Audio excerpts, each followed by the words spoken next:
broken memories, screams and shouts, and death. A small girl wandering around the forest alone, surrounded by darkness and shadows. She couldn't remember their faces, the faces of the people who raised her, taught her, loved her. Her village was destroyed. It was all her fault. The village was small and secluded, surrounded by forests and mountains and mysteries. There were warriors, guardian of many secrets. She was one of those secrets. An ancient prophecy foretold about a child with great powers. You're different, special, powerful, not like other children. She heard those words ever since she could remember. She heard it when she had to train every day. She heard the other children whispered it as she passed them by. She heard it with a tone of disappointment when her clumsiness and distracted mind caused her to fail her lessons again and again.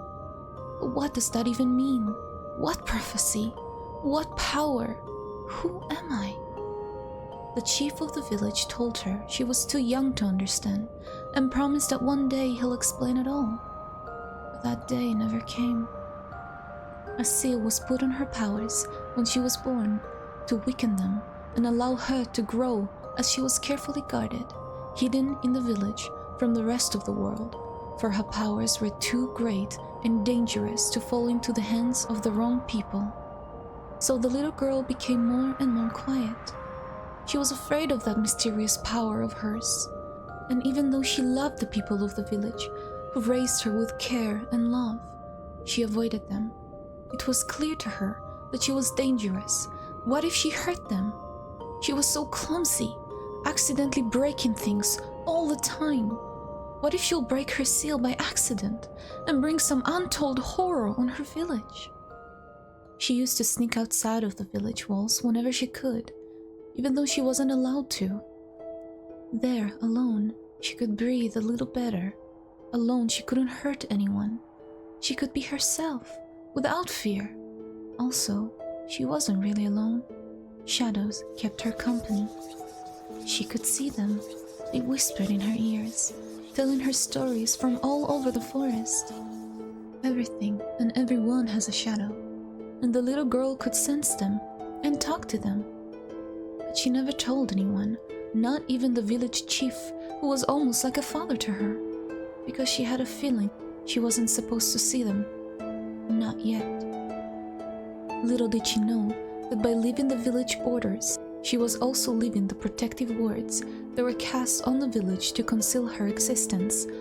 Her innocent adventures into the forest and her steadily growing powers attracted the evil from which the people of the village tried to protect her all this time. And that's what led to the day that everything changed, when all she knew and loved was destroyed. She usually trained alone with a teacher, but sometimes, like that day, she would join the other children in their lesson. She failed a simple defensive maneuver she was supposed to master at this point. The other kids in the class didn't have any trouble with that at all. She was so embarrassed. She always performed badly when people were around. In her haste to fix her mistake, she accidentally stepped on the teacher's foot, lost her balance and fell on an ancient vessel, which broke into pieces. Everyone laughed, except the teacher, who looked disappointed. She felt her face burning, and out of the corner of her eye, she saw the shadows foaming and approaching towards the laughing children.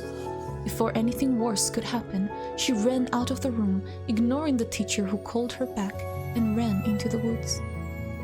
There, in the calming quiet of the trees, she breathed slowly, fighting back her tears, the shadows comforting her. She knew her classmates didn't mean to hurt her, but the shadows could hurt them. She had to run away from there. How can I be the one from the prophecy? She thought to herself. I'm so bad at everything. I can't even perform the simplest things without failing miserably. She sat there on a high tree branch, a small child, all alone, too embarrassed and scared to go back. Time passed, and the sun began to set when she heard screams coming from her village. She sat up straight, alert, and ordered shadows to investigate the commotion. When they returned, they whispered one word. She climbed off the tree and started running back, her heart pounding. How did invaders manage to find the village that was hidden all this time? She had a terrible feeling. Illuminated by the glow of a fire that began to consume the village, she saw all her people gathered together, surrounded by an army armed to the teeth, led by a ferocious-looking man. She gasped in disbelief. Between the invaders, wounded, bound and gagged, were her classmates. The realization hit her like lightning in a storm. They went out to look for her in the forest. They left the safety of the village, and that's how they were caught by the army. This is how the village was discovered. Because of her. Bring us the child of the prophecy, now! Its power belonged to our master. The invaders' leader shouted, his voice loud and wicked. Never. That was the only word the village chief said, a look of pure fury in his eyes. The little girl never saw him like this. He was always smiling, calm and kind. But now she saw the great warrior he really was. Then you leave me no choice, replied the invaders' leader. For every minute you deny what we want, one of those children will die. And to emphasize his words, one of the bound kids was pushed to the front by one of the men who pressed a sharp knife against the child's throat. The villagers guarded her all her life.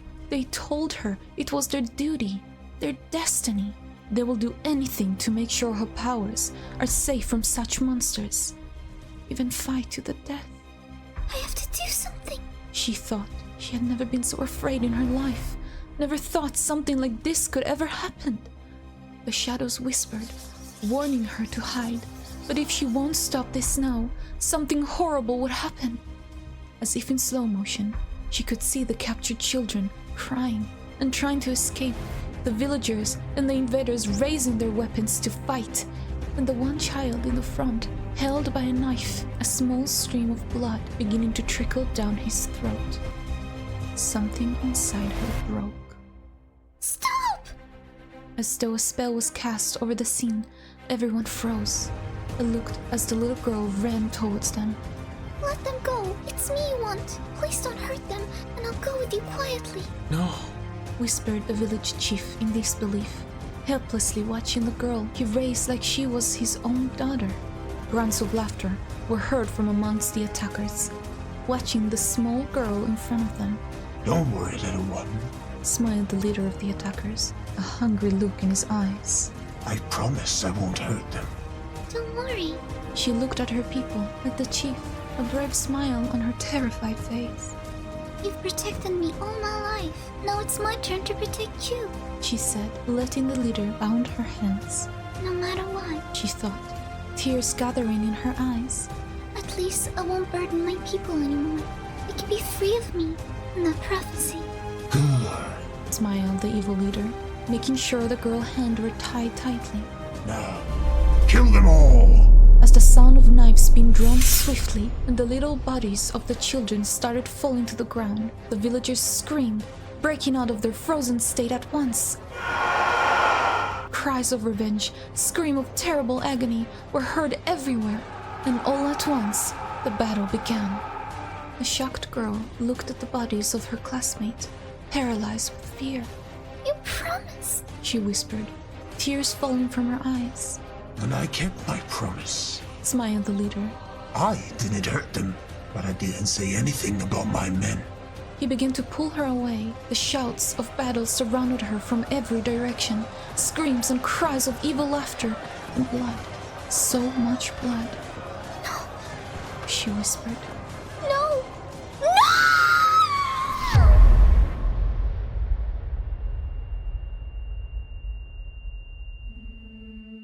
An immense power, dark and terrible, erupted from her small body uncontrollably.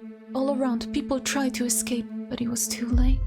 When the explosion died down, a deathly silence took over the village. The terrified girl opened her eyes. She had no strength left in her even to stand. She looked around, afraid to find out what her powers had caused.